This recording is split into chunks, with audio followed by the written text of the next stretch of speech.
What's up, guys? Hey, I made the wife record a what it's like to be on the road kind of a deal for you guys.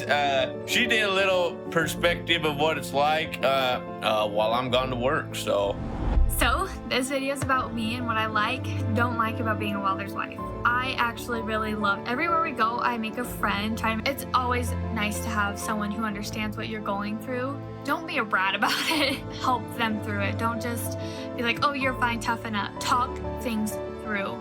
Whatever the situation is, be supportive, no matter what.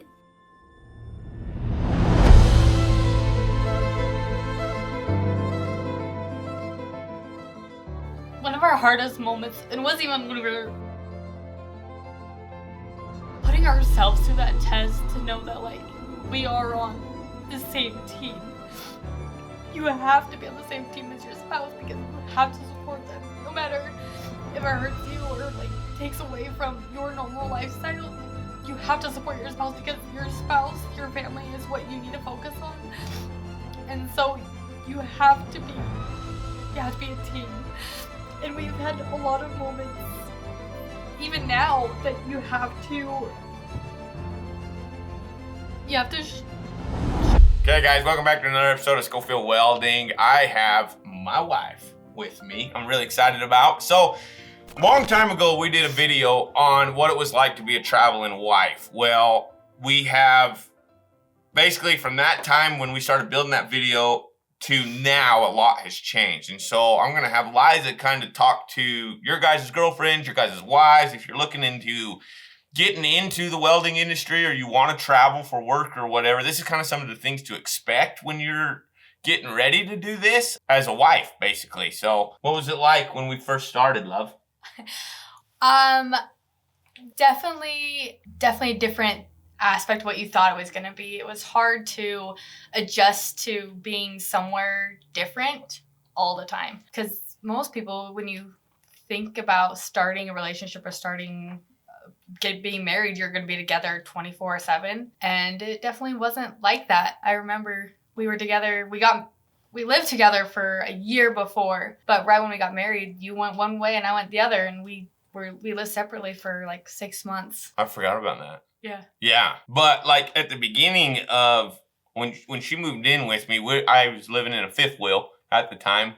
And what was it like to be alone like that while I was gone to work? I remember when I first moved in and I wasn't working. I was going to school, I was playing soccer, and then I moved in with Jake. And like the first week I told him, I was like, I'm bored. And he's like, if you're bored, then like go back home or go back to going to school. He's like, but you can't be bored. And ever since then, I never said I was bored again. That's the nicest way you could have put that. I know. Because it wasn't that nice. A lot of crying involved in that conversation. There was a lot of crying. But up until that point, I found myself trying to find other things to keep myself from being bored because, couldn't tell you I was bored, and I didn't want to be bored, so. You learn to make friends. Yeah, I definitely learned to make friends, and you learn that you definitely meet interesting characters in this line of work. Right, for sure. And like Liza right now, when we first started when she was on the road with me, she now has friends in New Mexico, Oregon, Rhode Island. I mean, all over the place. She's got friends all over. And so there for a while, she would, like, everybody would start splitting off after a job, and she would, she'd fly somewhere and go hang out with a friend, or the friend would fly to us and she'd hang out with them, or, whatever it was. And so it made it to where she traveled a lot by herself or with kids. Yeah. I'm pretty sure our trip to Alaska that we just took was the first time we've actually flown together as a family. It was the first time we've actually flown together. So we've been as a family, Balin had lots of miles, air miles. He had a ton of air miles. That kid's been flying forever. And Swayze flies a lot, but you guys have always flown to me after I've drove somewhere, set up camp or whatever, and then they would fly out to me and then fly home, which we'll get to that here in a second. But yeah, it was when you learn to make new friends, you also learn that these friends may be for a lifetime or they may not be for a lifetime. And it's just something that, you know, they come and go. That's just how it is. Mm-hmm. Because they also are living that same lifestyle. So the first time I felt support from my friends that I had on the road was we had just barely moved to Kingsburg. And I had just moved to Kingsburg. Jake was working there for a few months before I had gotten there. Anyways, and the company sent him up to North Dakota. We didn't know if it was going to be a long-term thing or a short-term thing, so he left me in Kingsburg while he was in North Dakota working on some oil rigs. And my friend Haley and her husband were amazing. They always fed me dinner. They invited me over a lot, and like they were always just there. That was the second time. Was that the first time or the second time? That was the first time. Oh. Yeah, because the second time we were still in Kingsburg, but you went to North Dakota. That was right. Because we just moved to Colorado because we still had the puppies. Okay, funny story about the puppies. You guys ready for this? So we had this. So I bought Eliza this really nice pointing lab, high-end dog, super expensive, really nice dog. Well, we got laid off in 2014 and we had zero money. 2015. And so we decided to breed this dog, right? And I bred this dog to a really nice male, and we were going to sell these pups and get a little bit of money out of this whole deal. Well, about 4 weeks into this litter being on the ground, not even. Because we lived with them forever. Well, but I had them at my grandparents, and you had gone to Colorado already. Yeah. So probably, anyway, so we had 7 puppies, 3 big labs, and so we had some dogs, right? Get a job in Colorado. I go down to Colorado. Eliza comes, full pack, dude, and we all live in this fifth wheel. It was a disaster. Yeah. It was a disaster. Yeah, we had to rip the carpet out of this thing. All this money we were gonna make off these dogs. Oh my gosh, we lost all of it. Like, it was terrible. And Eliza would come out of the fifth wheel with all these puppies and have to feed them and water them. And my gosh. That's how I made my friend Haley. That's how you made your friend Haley. She's seen all the puppies. Yeah, she lived like kitty corner from us in the campground, and she saw all these puppies one day, and she comes running over, and she's like, "Oh my gosh, see puppies!" And that was it. Our friendship started right then and there. Yes. So now that, what's the difference now? So when I started welding, we were on the road 100% of the time. 100% of the time, the whole time. Mm-hmm. And it was 9 years being on the road. 10 years. 9 years. 9 years of being on the road, chasing work. We were all over the country. And then we started Impact. Yeah, oh yeah, COVID happened. Greatest thing that ever happened to me in my life. Hands down, what a blessing. Not saying that I didn't love the oil field, because I did. I loved the oil field. I loved welding. I loved being a rig welder. But it forced me to do something else. There was no other choice. There was no other choice. You had to do something else. It was either lay down and die or do something else. Yeah, for real. And we started Impact Industrial. We got home, started doing handrail. We started doing heavy civil, bridge work and stuff like that. And then it kind of blew up. And now we're back into the pipe. We're doing a lot of steam, a lot of gas lines, a lot of process lines, utility lines, things like that. And so we still travel, but Liza has a whole nother life now. Yeah. So I'm definitely a stay-at-home wife. I don't travel as much. If we go for a week or two at a time. It's not like we go, now because the kids are in school or they are doing their activities or they're keeping themselves busy. And so it's not as easy to go now. And our kids do rely on those kinds of things now. And so it's harder, definitely harder than it was before, because there is learning how to keep the kids, they miss their dad when he's gone. And so keeping the kids, there's a lot of crying and on all 3 sides. Yeah, we all cry a lot. There's 2 kids and a wife. And a lot of emotions. Yeah. Just kidding. There's a lot of emotions, but just trying to keep, help the kids understand that Jake's working and we get to see him or he'll come home. That's hard, but being able to take the kids to do something in our home environment is nice, but also like we went out to North Dakota for a whole month with our trailer and they thrived. They loved it. They did really well with it. Mm-hmm.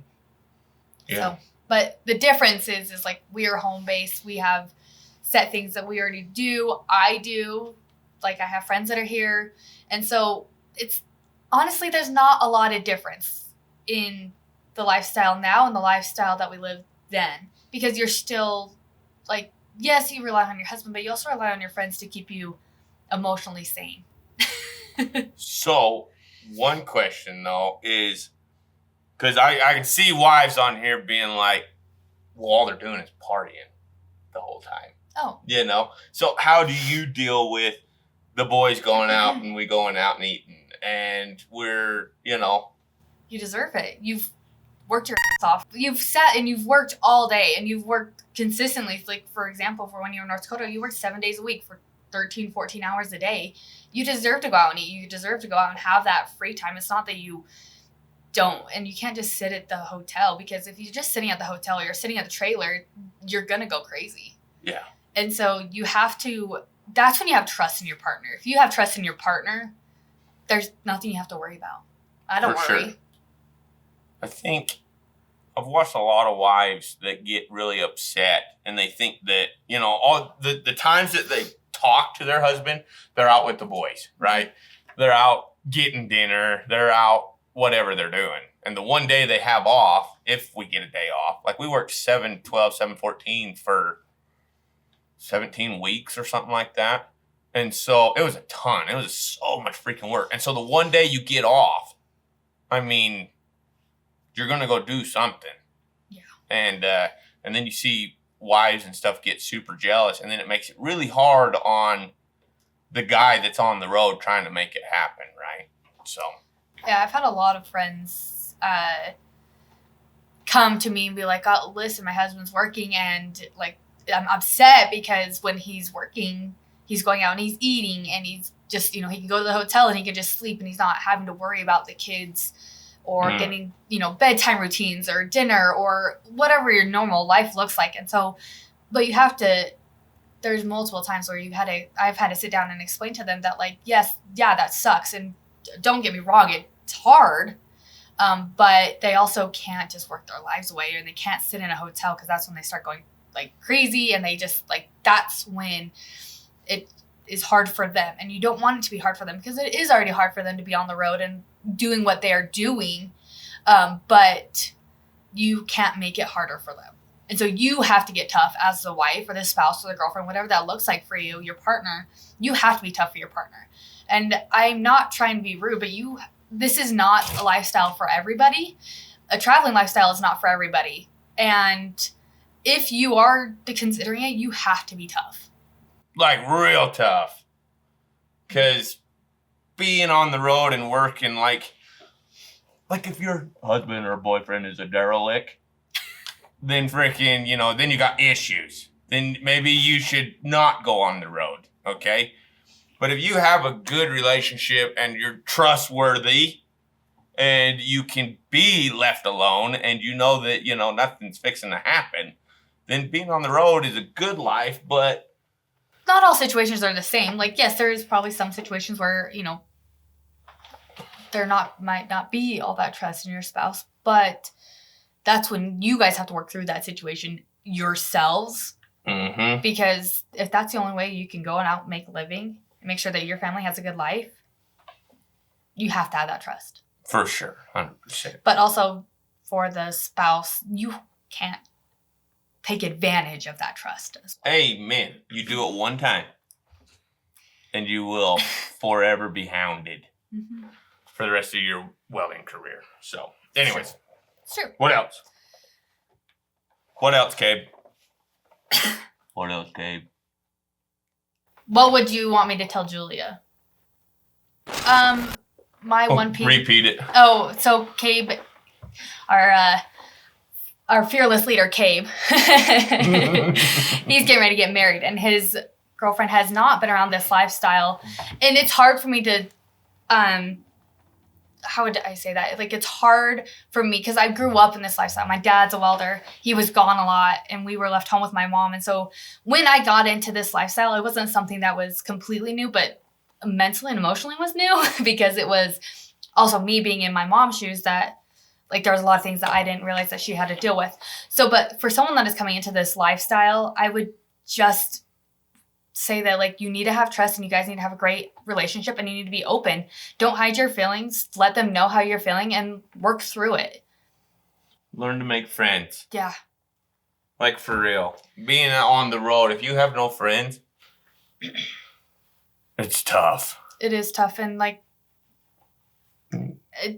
it's hard. Like, don't get me wrong, it's hard making new friends. It's hard putting yourself out there trying to connect with somebody, but do it. Get a routine too.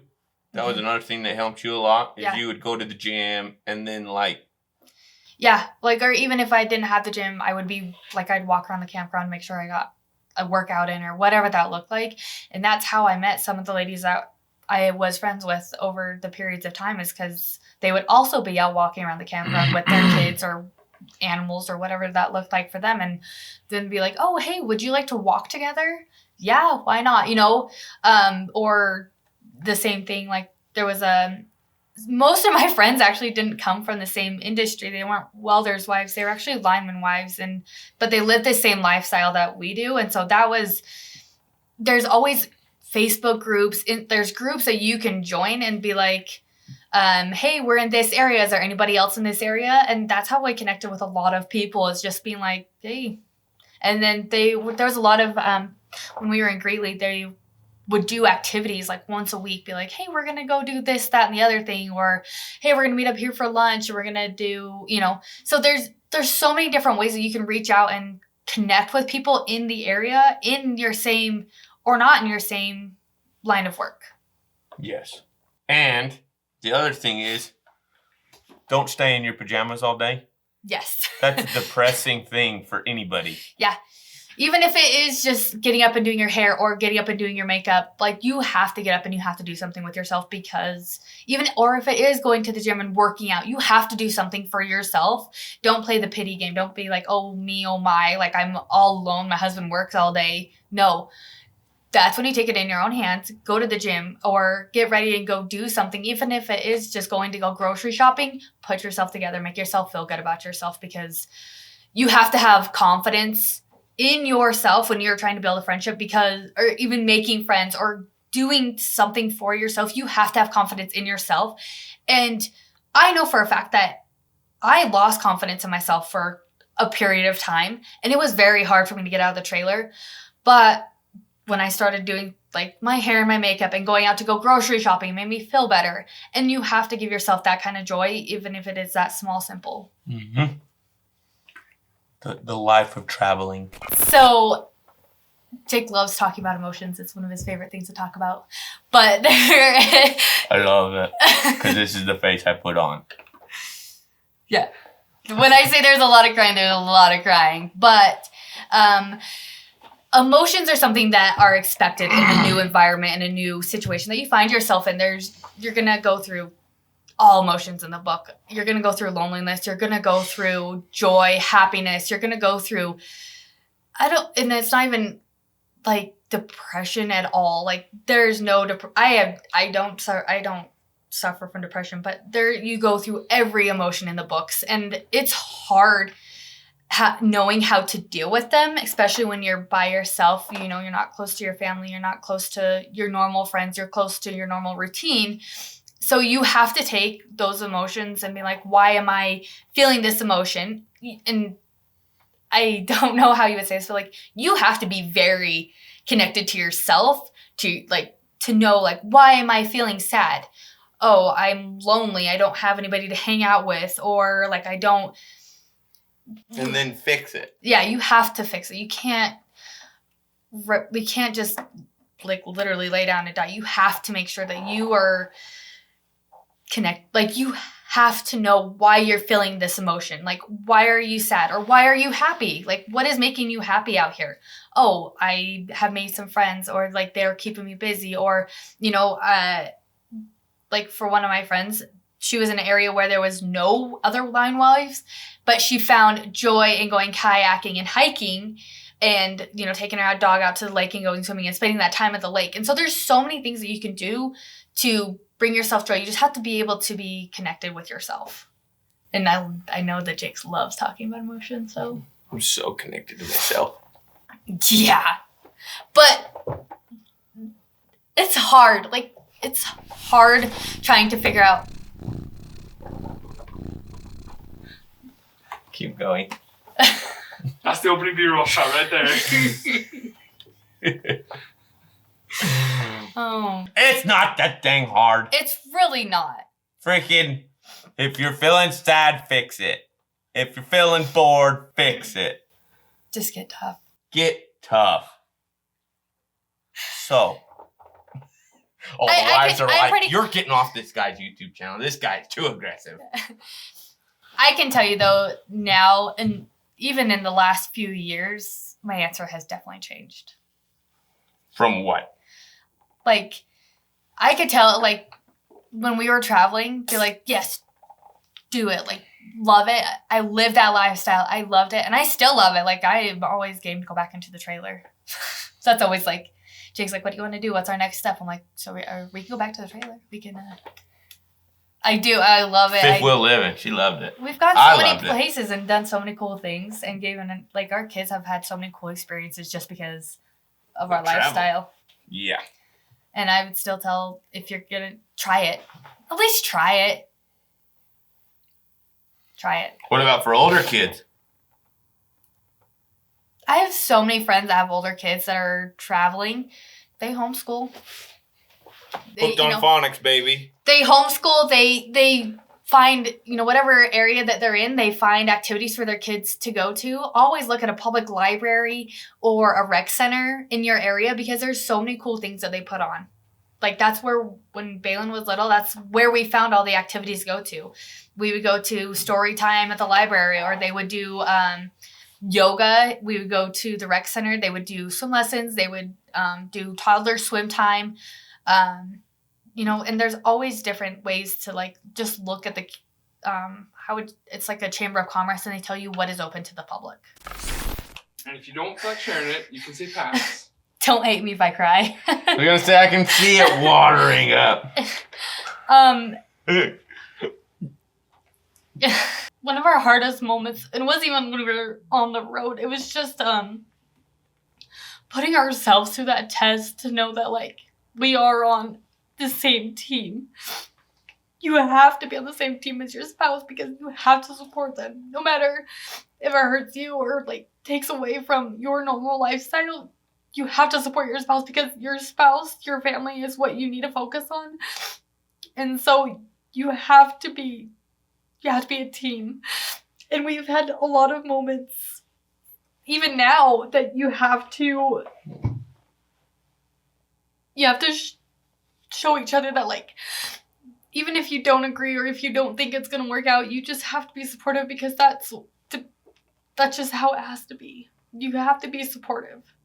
And especially in this line of work, like, there's so many different curveballs that can be thrown at you, or, you know, not everything's all rainbows and sunshines. You have to, we've had to switch up our games so many different times. And yeah, you might not, like, love the idea of it, but, like, it's always, sorry. It's, even if you don't support it 100% or you don't think it's a great idea, you have to be supportive, because if you're not supportive to your spouse, they're not going to try something else. They're not going to move on to the next step. They're not going to continue to grow, and you want them to grow. You want them to be, you know, like, yeah, you would have not thought that we would have started our own business, but, like, Jake had that drive, and he's shown me that drive that he continues to have all the time has gotten us to where we are now. And there's been so many different times and so many different people that have tried to put us down and, like, tell us that, like, this is not what we need to do, or this is not how you live, this is not your lifestyle, this is not something that is for you. And you have to show them that, yes, this is, and you have, Like, so support your spouse because they want to prove those people wrong and you want to prove those people wrong too.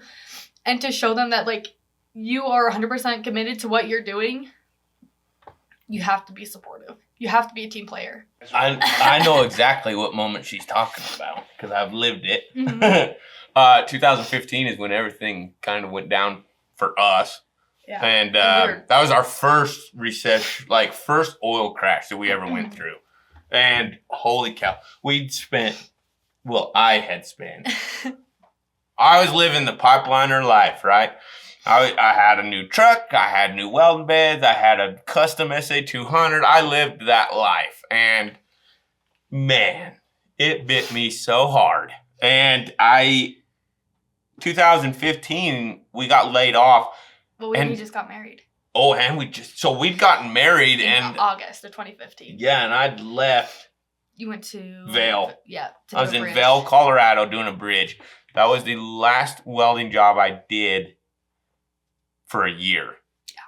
Till October of 2016. Yep. And at that point, I went home and I was just like, oh, yeah, no big deal. You know, I'll find another one. I didn't realize how serious the crashes are, and wound up just piecing my truck out. The machine I had, $17,000. I sold that machine for $5,500. I sold my bevelers for, I think, $900 for all of them. And that's a $1,500, $1,800, $2,200 beveler. Yeah. And we were just trying to make it work, and it got to the point of where I was welding for $20 an hour, gone on the road, paying for the hotel rooms, like just trying to make enough money to where we could function. I was working 3 jobs. And then Eliza, this is where the team really came together. And I'm looking back on it, I'm so grateful this happened because number one, it was more stress than I'd ever had in my life at that point. And then on top of that, Eliza left, and she didn't leave me, but she left to go to Utah, and she lived with her grandma and grandpa up there and took on 3 jobs to make sure that we could make enough money to cover basically the fifth wheel in the truck and your car. Yeah. That was all we had left was those 3 things. I didn't have a welding machine. I didn't have anything. I freaking sold all of it, and I was welding single hand for $20 an hour. And so to go through that really solidified the team. Like, I knew this girl was on my team 100%. So that was a huge blessing all in itself. That, and then, like, if you move on to, like, when COVID happened, like, there was so many different things that happened in our life. And, you know, the oil and gas industry, again, shut down because of COVID. There was no, and so we came home, and it was like, what do we do here? Because there's no oil field in Idaho. Mm-mm. There's not anything like that. And so it was like, all right, what's our next step? And tried everything. And, you know, we made it work and we made it happen. And here we are now. And like Jake said, it was one of the biggest blessings that happened in our life because we would not be where we are now. And we wouldn't have the company that we have now or, you know, the opportunities that we've had. The guys we have now, because of what the oil field did, and it crashed, and we got home, and we were able to start this company. The guys we have now are hands down, like, the best dudes you'd ever be with, number one. Number two, they're really good at what they do. And number 3, they're just, like, really good friends. Everyone that we have. Family. Yeah. Like, they're awesome. And it would never have happened if it hadn't have been for COVID. It's true. We would still be... We'd still be on the road. And it's not that, like, even in the oil and gas industry, there were still people that we met that were like that. But you also met people that were really shady and that, like, would just use you. Because in the oil and gas industry, you got jobs based on who you knew and how to get on it. That wasn't to prove that you were a good welder. It wasn't to prove that you were a good hand. Like, it wasn't anything like that. You got the job because you knew who you knew. Yeah. And so people would just use you. And in the industry that we're in now, or like not even the industry, like we're still in the same industry, but in a different line of work, you need people to know, like, you have to have welders that are great welders. You have to have welders that are hard workers and literally up for anything because we don't do the same exact thing every day. We do different things every day. Mm-hmm. So that was probably the hardest points. Mm-hmm. Yeah. But I think going through that amount of stress at the beginning in 2015, I could go through that same amount of stress now and it would be nothing. Yeah, because we've learned so much over the years of how things work and that there's so many different, like, you're not just a pipe welder. If you know more than just rig welding, You you're can gonna stay be busy. fine. Yeah. But at that point in 2015, that was it. Like, rig Downhill. welding. Yep, that was it. Like, That's it. Um, Starve to death. and Jake would sit out in the shop and practice TIG welding so that because that was what was in the area in 2015. And so Trick those guys into letting me come TIG weld on their job. It's horrible. I was terrible at it, but nothing leaked. that's all that mattered. But so there's so many different things that we've learned over these lots of years. I got mine. All right, go ahead. The traveling part of it, probably the happiest and coolest thing was having Balin in Colorado. So Balin, our boy, you guys have all pretty much followed Balin growing up, but he was born in Colorado while we were in the fifth wheel, right? So that was kind of cool. Thought that was super neat. Yeah, this is like the traveling and that, like, there's so many cool experiences that have come, and you've got to go so many different places. Like, Balin's been to half the states already. Mm-hmm. Now we're traveling more with what Jake's doing now, and so Swayze's starting to get to experience those things now too.